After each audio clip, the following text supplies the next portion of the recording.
I don't really get nervous before performances because I've put a lot of thought into it. I know exactly what I want to try and achieve in each different scene, and I've been so thorough in my thought process and in my preparation beforehand, so that there isn't really much room for nerves. The only time I ever feel nervous in a performance or in audition or a concert or whatever is if I don't really know what I'm doing.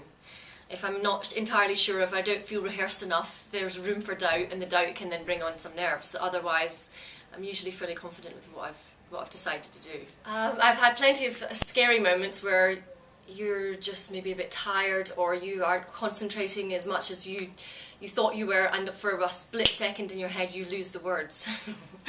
Which has got to be the most terrifying thing that could ever happen to anyone on stage, because especially in a number like Love Never Dies, you're standing on your own, delivering a song, and there's a story attached to the song, and you don't want to skip any of it, you don't want to get any of it wrong.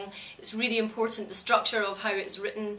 Andrew's written it specifically so that it tells a story, there's different parts to it, and it's really important as the actress or actor that you portray that story. Oh god, there's so many fantastic costumes in both shows, I just wouldn't know where to start. I love all of them. I love the corsets, I love the period that they're set in. The costumes in The Phantom of the Opera and in Love Never Dies are quite different. They both have similar structures because they're corseted, and they're both, you have to hold yourself a certain way, and they're very beautiful. But I think out of all of the costumes, my favourite costume that I've ever worn for both shows has to be the blue managers in The Phantom of the Opera. There's something about the colour, the cut and the bustle, and I always loved putting that on. I always felt again, my favourite song from either The Phantom of the Opera or Love Never Dies is a very difficult question to answer, because again, I love them all. I love both scores. I'm a massive Andrew Lloyd Webber fan, so I find it really difficult to pinpoint which is my favourite, because I'll hear bits of one and then go, oh, I love that, and then I think that's my favourite, but then I'll hear an orchestration in another that I had missed one time before, and I'll go, oh no, I love that one. So I find it really hard to have a favourite, but I do really enjoy singing Love Never Dies after the journey of the whole show, because so much of her singing, so much of her character is maintained, and contained, and she's trying to sort of keep herself going, and then at the very end of Love Never Dies, when she just starts soaring into those big notes, it's such a wonderful release. I really enjoy singing that.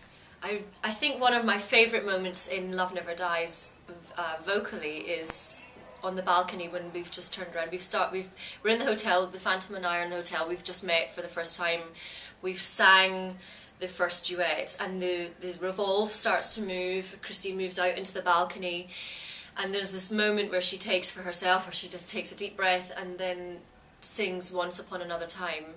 And the melody is so beautiful, and the lyrics are just, they're heartbreaking, and the set looks beautiful, the lighting is wonderful, all of it it completely captures exactly the story that Andrew was hoping to tell in the lyrics at that time, and I really enjoy singing that, because the melody just allows it to soar. It's very satisfying.